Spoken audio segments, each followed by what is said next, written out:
Shalom teman-teman. Sore hari ini kembali kami akan melayani dalam ibadah live streaming Youth for Christ Pemalang. Dan apa kabarnya teman-teman? Saya berharap kita semua dalam keadaan yang sehat, dalam penyertaan Tuhan, amin. Dan saat hari ini kita akan mempersiapkan hati kita. Kita akan masuk dalam pujian penyembahan. Dan saya harap dimanapun kalian berada, mari berikan kesungguhan hati kita sama Tuhan. Hormati keberadaan Tuhan. Dan karena Tuhan percaya bahwa Tuhan ada di mana kita berada. Dan rasakan Tuhan di hati kita masing-masing. Karena dialah yang terindah. Karena dialah yang terbesar dalam kehidupan kita. Kemanakah aku dapat pergi menjauhi rohmu yang suci, kau sabar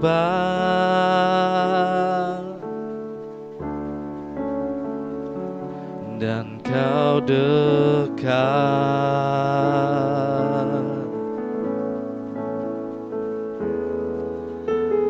bahkan seluruh pengabdianku tak bisa membalas kesetiaanmu, sungguh mulia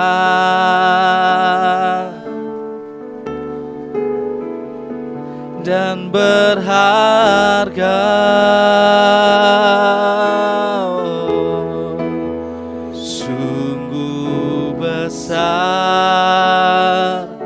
Pengorbananmu bagiku terlalu dalam untuk dimengerti. Oh, sungguh besar,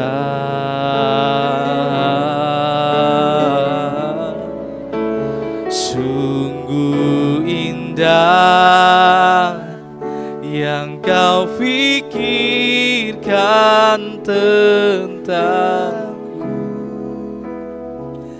tak terselami bagiku.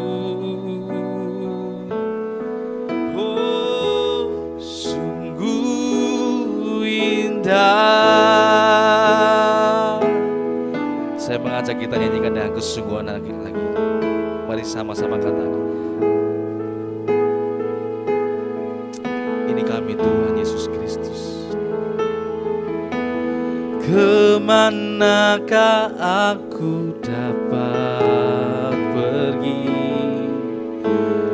menjauhi rohmu yang suci, kau sabar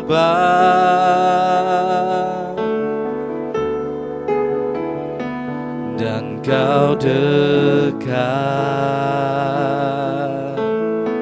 bahkan seluruh pengabdianku Tuhan, bahkan seluruh pengabdianku tak bisa membalas kesetiaanmu, sungguh mulia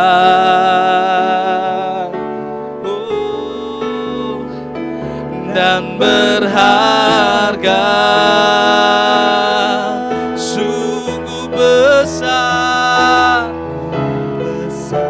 oh, pengorbananmu bagiku terlalu dalam untuk dimengerti.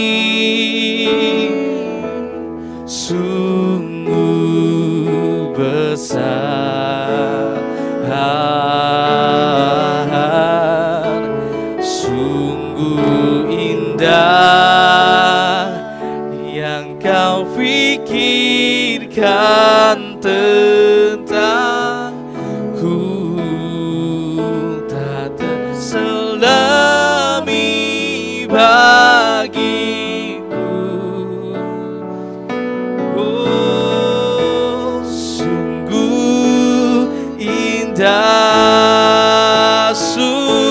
besar, sungguh besar pengorbananmu bagiku,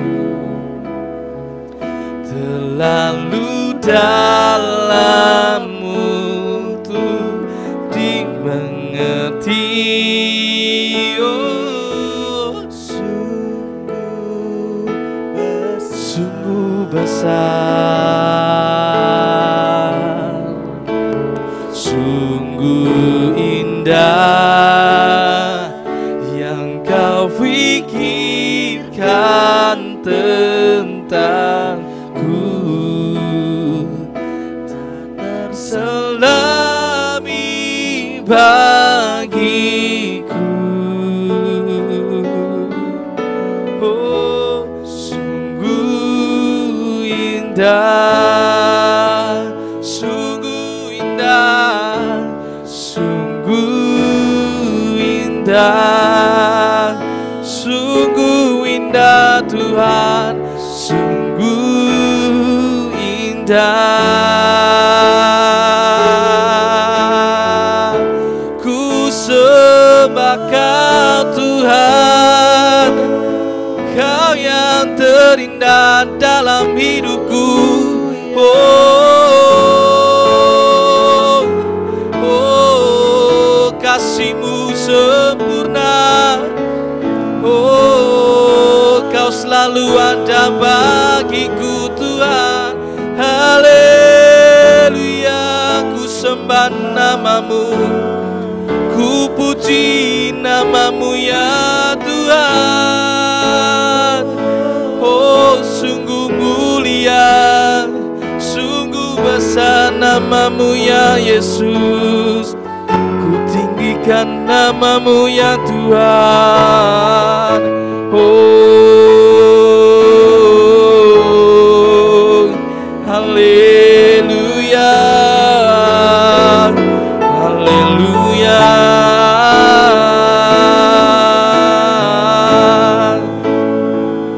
Sungguh mulia, sungguh terbesar nama-Mu Tuhan. Haleluya, haleluya. Oh, Kaulah yang termulia, Kau yang ku sanjung mulia. Oh,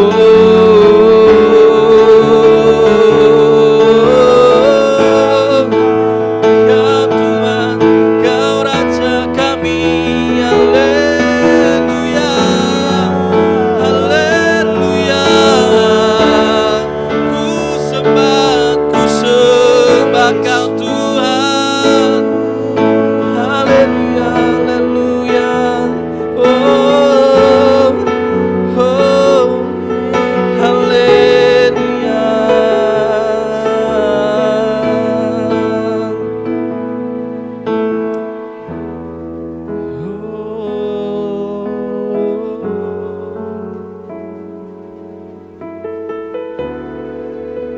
Nama-Mu yang ku sembah.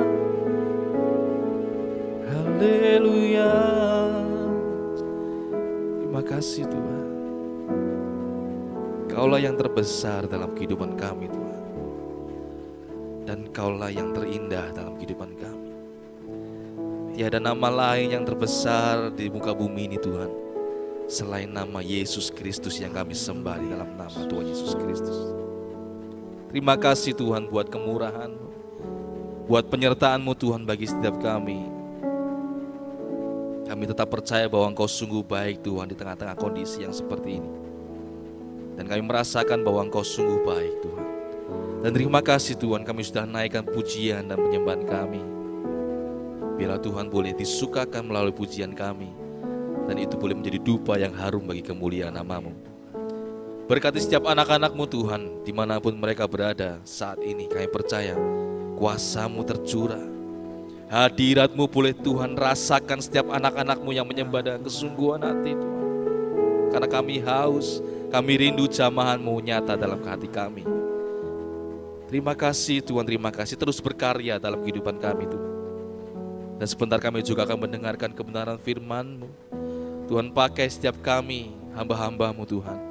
Melalui video live streaming ini kami percaya bahwa kuasa-Mu selalu tercurah, kuasa-Mu selalu nyata dalam setiap mereka Tuhan. Terima kasih Tuhan, terima kasih. Kami serahkan pemberitaan firman-Mu dalam tangan kuasa-Mu Tuhan. Biarlah Roh Kudus bekerja atas setiap anak-anak-Mu dimanapun mereka berada. Hanya di dalam nama Tuhan Yesus Kristus kami sudah berdoa dan bersyukur. Haleluya. Semua yang akan diberkati katakan amin. Shalom teman-teman, apa kabarnya? Kembali dengan saya. Saat ini saya akan melayani dalam firman Tuhan. Dan siapkan hati dan pikiran kita untuk menerima kebenaran firman Tuhan. Nah, pada pagi hari ini saya akan memberikan tema, yaitu komunitas yang menyembuhkan dan membangun. Seberapa banyak kita melihat bahwa di dalam sebuah komunitas kita seringkali mendapati sebuah kenyataan yang harus kita terima, yaitu bahwa setiap orang tidak semuanya ada di dalam sebuah komunitas. Kenapa bisa seperti itu teman-teman? Banyak orang yang menganggap bahwa di dalam komunitas itu adalah tempat sebuah masalah itu ada. Tempat di mana itu kekecewaan ada.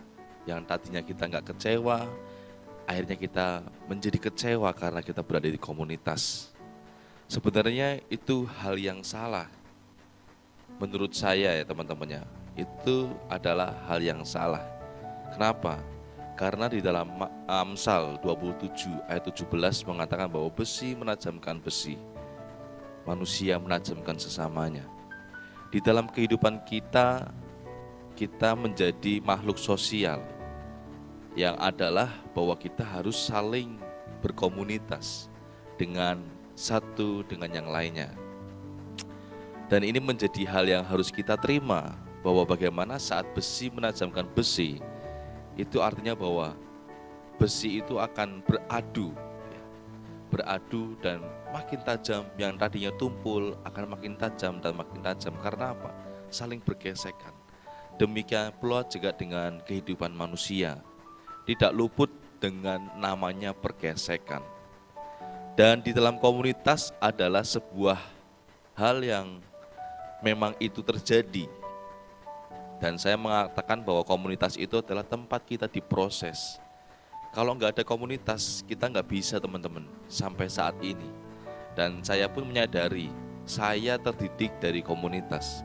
Komunitas keluarga, komunitas gereja, komunitas teman-teman di pergaulan kita. Dan banyak komunitas yang bisa menjadi jembatan untuk kita menjadi orang yang saat ini hadir di tempat ini. Teman-teman, ada ilustrasi bahwa saat ada pemuda ingin menemui sebuah kakek yang bijaksana, dia berlari dan dia menangis dan dia mencari kakek tersebut. Kakek, aku ingin cerita nih. Terus kakek itu berkata bahwa, mau cerita apa nak? Dan akhirnya pemuda ini, anak ini bercerita bahwa aku mau menjadi jemaat biasa lah kayak gitu. Aku nggak mau menjadi aktivis gereja, aku nggak mau melayani di gereja lagi. Loh, kenapa kakek ini tanya seperti itu? Kenapa kamu mengatakan seperti itu? Padahal itu menjadi sebuah keinginannya kamu. Iya kek, karena beberapa hari ini saya menjadi kecewa, saya menjadi mempunyai kepahitan, kekecewaan di dalam gereja. Karena teman-teman saya yang seperti ini, seperti itu, dan berbagai macam. Terus kakek ini diam saja dan tidak berkata banyak. Kakek ini masih dalam suasana bakar-membakar gitu ya. Dan kakek mengambil sebuah arang yang sudah nyala api. Dan arang itu ditaruh di luar sendirian dan didiamkan. Lama-kelamaan arang yang tadinya berapi-api akan mati. Dan anak muda ini atau anak ini bilang, artinya apa kek? Saya nggak tahu. Diam dulu aja. Setelah arang ini mati, terus ditaruh lagi kepada kumpulan arang yang masih menyala. Dan akhirnya yang tadinya arang ini mati, akhirnya arang ini menyala. Dan kakek cuma hanya bilang bahwa di dalam kehidupan kita perlu namanya komunitas. Setelah mendengar cerita dari pemuda itu, sang kakek ini diam saja dan akhirnya memberikan nasihat. Melihat hal itu, pemuda itu menjadi mengerti apa yang dimaksudkan oleh kakek tersebut, bahwa saat kita masuk di dalam sebuah komunitas, hal itu bisa terjadi. Hal apa? Hal kekecewaan. Dan itu menjadi alat pertumbuhan, alat untuk menjaga kita di dalam kerohanian kita. Karena kita membutuhkan orang lain di dalam kehidupan kita. Kita membutuhkan teman, sahabat, komunitas yang terus mendidik, terus memberikan dorongan untuk kita terus menyala, terus bersemangat, dan terus bertumbuh di dalam iman kita. Melihat hal itu, pemuda itu akhirnya mengerti, dan kita akan lemah, kerohanian kita akan makin merosot dan memudar pada saat kita menjauhkan diri dari persekutuan dengan saudara-saudara seiman. Dan ini nggak bisa dihindari, teman-teman. Tidak ada seorang pun yang kerohaniannya terlalu kuat sampai dia tidak membutuhkan dukungan orang lain. Untuk bertumbuh, kita membutuhkan orang lain. Tadi di Amsal 27 ayat 17 mengatakan bahwa besi menajamkan besi, manusia menajamkan sesamanya. Artinya bahwa kita saling membutuhkan. Di dalam komunitas kita dipanggil untuk saling memperhatikan, saling peduli, atau saling berbagi, saling membangun, dan saling menyatakan kebaikan satu dengan yang lain. Pertumbuhan rohani yang sejati tidak boleh hanya dipahami secara personal, individu, tidak bisa. Seolah-olah itu hanya utusan, ya. Utusan antara saya dan Tuhan, tidak, teman-teman. Ya, bahwa di dalam komunitas kita harus saling memperhatikan satu dengan yang lain. Saudara-saudara seiman yang bersama-sama dengan kita di dalam sebuah gereja lokal dengan segala kelebihan dan kekurangan mereka, dipakai Allah untuk membentuk karakter dan mendewasakan iman kita. Yang perlu teman-teman ingat adalah bahwa di dalam sebuah komunitas kita nggak bisa mendapatkan sebuah kenyamanan. Di dalam sebuah komunitas kita nggak mendapatkan sebuah hal yang enak. Kadangkala kita diperhadapkan dengan situasi atau kondisi bagaimana kita harus menahan rasa sakit. Tujuannya adalah untuk menahan dan menumbuhkan rasa, menumbuhkan kerohanian kita supaya karakter kita lebih baik lagi. Dan itu juga terjadi di tengah-tengah komunitas. Satu nilai hal yang baik, masalah di dalam gereja pasti selalu ada.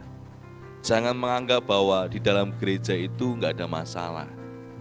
Dan ini bukan saya mengatakan menjelek-jelekan gereja, tetapi gereja seringkali dianggap sebagai rumah sakit. Gereja dianggap sebagai bengkel.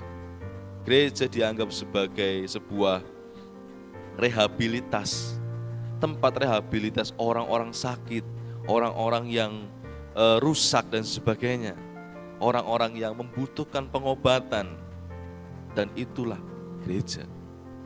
Dan kita nggak bisa lepas dari kondisi tersebut, teman-teman.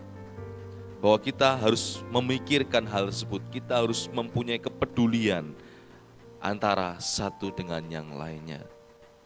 Kita nggak bisa, kita sakit, kita berobat sendiri, kita sembuh sendiri, nggak bisa. Saat kita sakit, kita membutuhkan orang lain. Saat kita lemah, kita membutuhkan orang lain. Saat kita jatuh pun, kita membutuhkan orang lain untuk membangkitkan kita kembali. Teman-teman, ada orang Kristen yang bijaksana pernah berkata demikian. Kita masuk ke dalam sebuah gereja bukan karena gereja itu dapat memenuhi seluruh harapan kita, tetapi karena Tuhan berikan gereja itu kepada kita. Kita masuk dalam persekutuan di tempat ini bukan karena kita suka dengan semua orang yang ada di dalamnya, Tetapi karena Tuhan memberikan mereka untuk bersama-sama dengan kita, untuk saling belajar, untuk saling mengasah, untuk saling bertumbuh bersama, untuk saling berbagi satu dengan yang lainnya, disitulah terjadi pertumbuhan rohani kita. Ingat teman-teman bahwa saat kita masuk di dalam gereja, itu bukan karena gereja itu dapat memenuhi kebutuhan kita. No, itu salah. Saat kita masuk, gereja itu harus memenuhi kebutuhan pribadi saya. Tidak. Tetapi saat kita masuk, kadangkala kita mendapati bahwa gereja tersebut juga memproses kita di dalam sebuah komunitas. Tidak ada komunitas yang ideal, nggak ada teman-teman. Gereja bukanlah komunitas yang sempurna. Gereja dibangun dengan segala kekuatan dan kelemahan dari orang-orang yang terlibat di dalamnya. Melalui kekuatan dan kelemahan itulah setiap orang di dalam gereja dapat saling berbagi hidup, saling melengkapi dan memperkaya satu dengan yang lainnya. Teman-teman ingat bahwa kita harus mempunyai prinsip bahwa di dalam gereja kita ini saling membangun. Mari kita masuk di dalam firman Tuhan.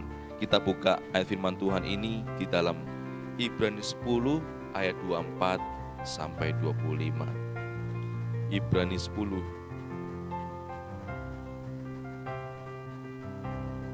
Kita akan buka bersama-sama Ibrani 10 ayat 24 dan sampai 25. Dua ayat yang sangat familiar bagi setiap kita. Saya akan bantu baca dan teman-teman menyimak dengan baik. Dan marilah kita saling memperhatikan supaya kita saling mendorong dalam kasih dan dalam pekerjaan baik. Janganlah kita menjauhkan diri dari pertemuan-pertemuan ibadah kita seperti dibiasakan oleh beberapa orang. Tetapi marilah kita saling menasehati dan semakin giat melakukan menjelang hari Tuhan yang mendekat. Ingat teman-teman, di ayat 24 mengatakan, dan marilah kita saling memperhatikan supaya kita saling mendorong dalam kasih dan dalam pekerjaan baik. Apakah saat kita menolong seseorang dalam kelemahan itu sebuah hal yang jahat? Tentu saja tidak.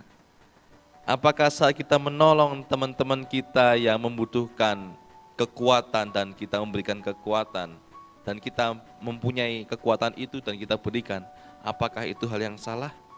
Tidak. Itu menjadi sebuah hal yang baik, kata firman Tuhan. Dan marilah kita saling memperhatikan supaya kita saling mendorong dalam kasih dan dalam pekerjaan baik. Di dalam sebuah komunitas, apapun kondisinya, itu adalah sebuah pekerjaan yang baik. Tidak ada komunitas yang ideal. Tadi saya katakan bahwa gereja bukanlah komunitas yang sempurna. John Ortberg menyatakan bahwa fondasi hidup berkomunitas dan dasar hidup bergereja bukanlah kesempurnaan, tetapi kerendahan hati untuk mau belajar satu sama lain. Dan sikap saling mempercayai satu sama lain. Tanpa kerendahan hati dan sikap saling percaya, kita sulit membangun komunitas yang sehat. Teman-teman, saya ingin memberikan satu hal, bahwa di dalam komunitas seringkali kita menemui bahwa komunitas itu adalah tempat kita diproses. Kita mendapati sebuah kekecewaan, kita mendapati sebuah rasa sakit yang kita nggak bisa terima, mendapati sebuah kesalahan-kesalahan yang membuat kerugian bagi diri kita. Teman-teman, artinya saat kita masuk di dalam komunitas dan kita belum bisa menerima rasa sakit tersebut, artinya ego kita masih kuat. Keegoisan kita masih kuat, teman-teman. Saat kita masuk dalam sebuah komunitas dan kita tersinggung, saat kita masuk di dalam sebuah komunitas, kita akhirnya menjadi kecewa, artinya bahwa kita belum beres. Artinya bahwa kita masih menyukai kedagingan kita. Tapi ingat teman-teman, saat di dalam komunitas kita akan menemui hal tersebut. Rasa sakit, kekecewaan, kepahitan itu ada. Tapi bagaimana respon kita di dalam sebuah komunitas tersebut atau kondisi hal tersebut. Mari kita menjadi orang-orang yang kuat di dalam iman, menjadi orang-orang yang bertumbuh di dalam iman, supaya iman kita juga terus dibangun melalui pergesekan. Karakter kita boleh dibangun melalui kondisi-kondisi yang membuat kita sakit. Kita menjadi orang sabar bukan karena kita orang yang sudah sabar atau namanya sabar, tidak. Tapi kita menjadi orang yang sabar karena bentukan atau prosesan dari sebuah komunitas. Misalnya saat kita dimintain tolong atau kita minta tolong kepada seseorang itu berlamban-lamban dan akhirnya kita bisa saya nggak sih kerja cepat gitu. Biasanya kita seperti itu. Tetapi saat kita memahami ada kekurangan, ada kelebihan di dalam sebuah komunitas, kita akhirnya memahami bahwa oh iya, saya harus belajar lebih sabar. Dan akhirnya saat kita keluar dari komunitas tersebut, kita menjadi orang yang sabar dan bahkan menjadi orang yang lebih sabar. Mari teman-teman saat ini koreksi, lihat hati kita. Apakah saat kita sudah berkomunitas di gereja, bahwa kita sudah menerima hal tersebut? Apakah saat kita sudah memilih untuk kita masuk dalam sebuah komunitas, kita masih memikirkan diri kita sendiri dan belum bisa menanggalkan rasa sakit dan rasa ketersinggungan yang seringkali ada di dalam kehidupan kita saat kita berkomunitas? Pertanyakan itu dalam hati kita masing-masing. Allah menggunakan komunitas untuk mendewasakan karakter kita dan menyembuhkan penyakit-penyakit rohani dalam diri kita. Saya memberikan judul yaitu komunitas yang menyembuhkan dan membangun. Di dalam sebuah komunitas kita harus dikenal sebagai orang-orang yang memang di dalam komunitas itu kita mempunyai sebuah ciri khas. Saat orang masuk, orang itu menjadi suka. Saat orang itu masuk, orang itu menjadi manusia yang bebas, merdeka. Karena apa? Lepas dari segala kesalahan-kesalahan atau karakter-karakter yang belum baik. Hidup berkomunitas membantu kita untuk keluar dari keterpusatan diri kita dan dari sikap mementingkan diri sendiri. Satu hal teman-teman yang harus kita ketahui bahwa komunitas itu bukan menjadi sebuah atau komunitas itu bukan malaikat atau di dalam sebuah komunitas itu bukan isinya malaikat-malaikat, tetapi dalam komunitas itu adalah saling melengkapi ya teman-temannya, satu dengan yang lain. Ada kelebihan, kita mempunyai kelebihan, orang tersebut mempunyai kekurangan, kita harus lengkapi supaya orang-orang itu juga ikut bertumbuh di dalam kerohanian kita. Saya ingin mengajak kita untuk merenungkan dan bertanya pada diri kita masing-masing. Apakah kehadiran saya di gereja ini sudah membangun orang lain?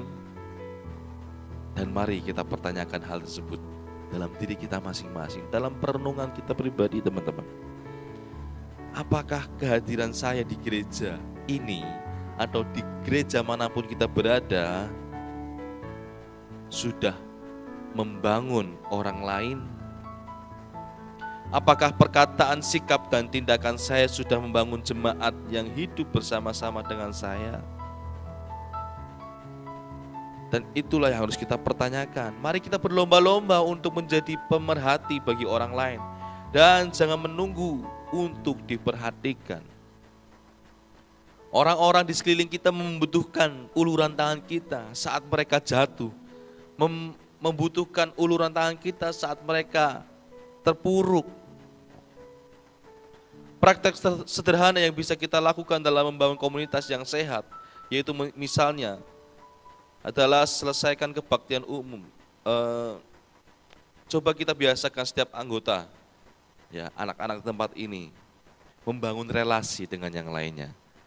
Ya, jangan dengan orang-orang itu saja, tetapi relasi. Wah, bagaimana kabarnya? Oh, gimana? Silakan jika mau cerita dan sebagainya. Cobalah jalani hubungan yang lebih dalam dan sehat dengan orang lain dan belajar menempatkan diri dalam perasaan dan pergumulan orang lain. Bagi orang-orang tertentu mungkin hal ini bukanlah hal yang mudah, tetapi anugerah Allah selalu cukup memampukan kita mewujudkan komunitas yang lebih sehat.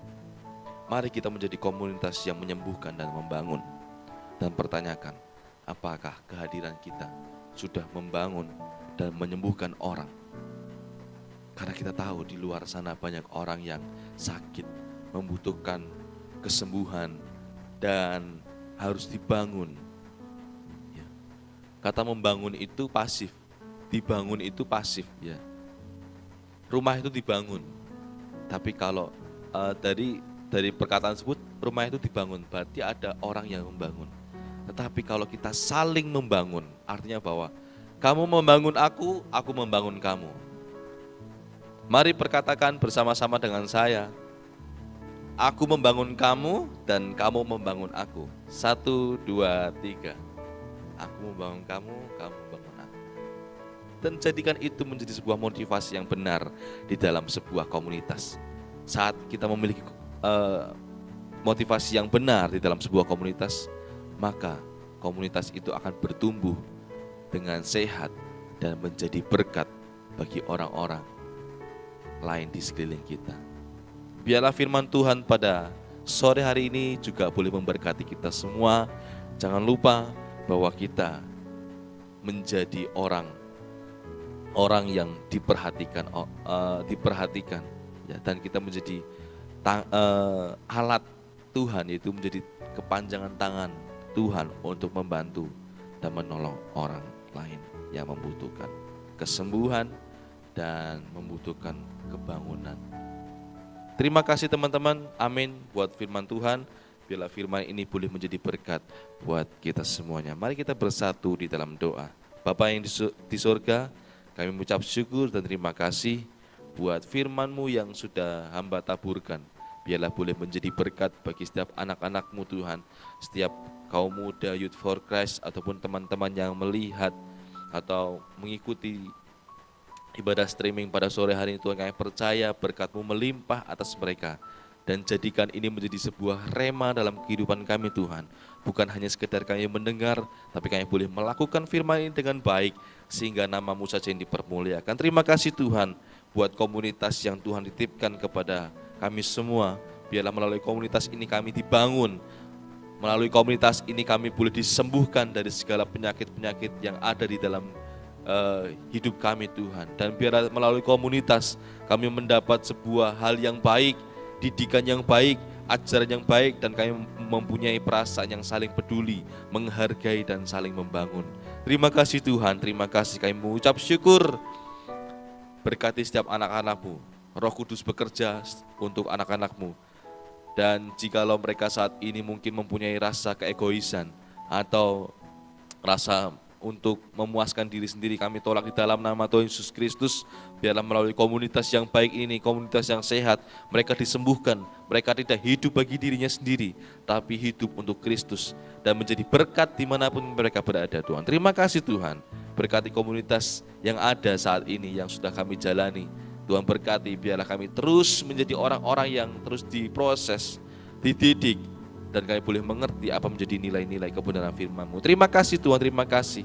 Dan saat ini kami juga berdoa untuk Indonesia Tuhan. Kami bawa bangsa Indonesia di dalam tangan-Mu Tuhan, yang saat ini mungkin masih mengalami dalam kondisi yang tidak baik. Kami percaya Tuhan berkati Indonesia, Tuhan pulihkan Indonesia sehingga menjadi bangsa yang memuliakan nama-Mu. Terima kasih Tuhan, Kau juga berkati Bapak Jokowi sebagai presiden atau kepala negara di bangsa Indonesia ini. Tuhan berkati kesehatan, berikan kesehatan dan perlindungan 2 kali lipat lebih lagi Tuhan di dalam menangani bangsa Indonesia ini Tuhan. Karena kami percaya Tuhan memberikan hikmat marifat daripada-Mu Tuhan, memberikan kekuatan, memberikan kesempurnaan sehingga Bapak Presiden juga boleh memimpin negara ini dengan baik. Terima kasih Tuhan, Kau juga berkati setiap anak-anak-Mu Youth for Christ khususnya di Kota Pemalang.